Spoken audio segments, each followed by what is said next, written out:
Railway station ખાતે GRP દ્વારા મુસ્લિમ સમાજ સામે કોમવાદી અને કટ્ટર માનસિકતા સાથે રાગદ્વેષ રાખી કામગીરી કરાતી હોવાના આક્ષેપ સાથે જીઆરપીના પીઆઈને રજૂઆત કરી હતી। ઉધના રેલવે સ્ટેશન ખાતે જીઆરપીમાં ફરજ બજાવતા પોલીસ કર્મી પ્રકાશભાઈ મુસ્લિમ સમાજ સામે કોમવાદી કટ્ટર માનસિકતા સાથે રાગદ્વેષ રાખી ફરજ બજાવતા હોય એમને ફરજ પરથી તાત્કાલિક સસ્પેન્ડ કરવા માંગ કરી હતી।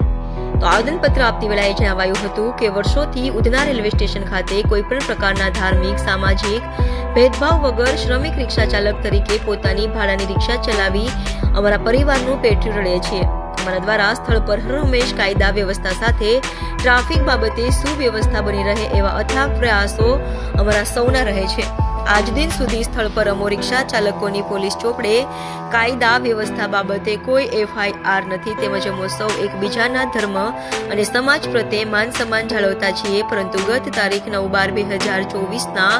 સોમવારે રાત્રિના સુમારે 10:30 કલાક આસપાસ ઉધના રેલવે સ્ટેશન ખાતે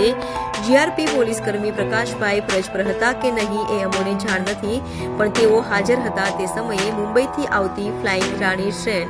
પ્લેટફોર્મ પર આવતા શ્રમિક રિક્ષા ચાલક આધેડ વયના એવા સલીમભાઈ શાહ જેઓ દાઢી રાખે છે, જ્યારે સ્ટેશનની કમ્પાઉન્ડમાં ફ્લાઇંગ રાણીના મુસાફરો માટે રિક્ષા બાબત પૂછતાછ કરવા ગયા તે સમયે સ્થળ પર હાજર પોલીસકર્મી પ્રકાશભાઈએ સલીમભાઈ શાહને અન્ય સાથી શ્રમિક રિક્ષા ચાલકોની ઉપસ્થિતિમાં સરા જાહેર અપશબ્દો કહ્યા તેમજ આવા અપશબ્દો ઓછા લાગતા હોય એમ પ્રકાશભાઈએ સલીમભાઈને સીધા મુસ્લિમ સમાજ માટે પણ અપશબ્દો કહ્યા તથા બીજી વાર આવું કરે તો સલીમભાઈની દાઢી કાપવાની વાત કરીને પોતાની મુસ્લિમ વિરોધી કટ્ટર વિકૃત માનસિકતાનો પરિચય કરાવ્યો હતો, જેથી તેઓને તાત્કાલિક સસ્પેન્ડ કરવાની માંગ કરી હતી। આજ રોજ ઉધના રેલવે સ્ટેશન ખાતે જે શ્રમિક રિક્ષા ચાલકો છે જેઓ પોતાની ભાડાની કે પોતાની રિક્ષા ચલાવીને પોતાના પરિવારનું પેટીયું રડે છે એ રિક્ષા ચાલકોની રજૂઆત એટલી છે કે જે પોલીસકર્મી છે જીઆરપીના પ્રકાશભાઈ કરીને જે હર હંમેશ રિક્ષા ચાલકો પ્રત્યે ખૂબ રાગદ્વેષ રાખે છે ને એમાં પણ ખાસ કરીને મુસ્લિમ સમાજના જે રિક્ષા ચાલકો હોય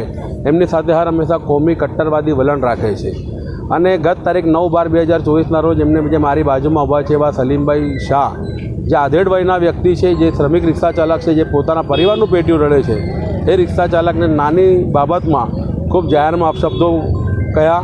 અને અપશબ્દો કહેતા હોય ગાળો બોલતા હોય એટલું ઓછું લાગ્યું તેમને સીધા મુસ્લિમ સમાજ પરથી ગાળો આપવામાં આવી અને એમને જાહેરમાં કહેવામાં આવ્યું કે તમારા મુસ્લિમોને તો દાઢી કાપી લેવી એ જ સારું પડે। એટલે આવી કોમી કટ્ટર માનસિકતા ધરાવતા વ્યક્તિ સરકારી તંત્રમાં ફરજ બજાવે યોગ્ય નથી। સરકારી વિભાગમાં ફરજ બજાવનાર જે કંઈ કર્મચારી છે એને બિનસાંપ્રદાયિક રીતે ફરજ બજાવવી જોઈએ। હર હંમેશા એને કોઈપણ ધાર્મિક કે સામાજિક લાગણી ન દુભાય કોઈ વ્યક્તિની એની ખાસ કાળજી રાખવી જોઈએ। પરંતુ આવા કટ્ટર કોમવાદી માનસિકતા ધરાવતા વ્યક્તિને કારણે પોલીસ તંત્રની પણ છબી ખરડાય છે, જેથી આજરોજ અમે પીઆઈ શ્રી જીઆરપી સુરત રેવન્યુને પણ લેખિતમાં રજૂઆત કરી છે અને અહીંયા ઉધના ખાતે પીએસઆઈ શ્રી પરમાર સાહેબને પણ અમે લોકો રૂબરૂમાં રજૂઆત કરવા આવ્યા છે। રજૂઆત એટલી છે કે આવા કટ્ટર કોમવાદી માનસિકતા ધરાવતા પોલીસકર્મીને તાત્કાલિક એની ફરજમાંથી સસ્પેન્ડ કરવામાં આવે અને ઉધના રેલવે સ્ટેશનથી ટ્રાન્સફર કરવામાં આવે।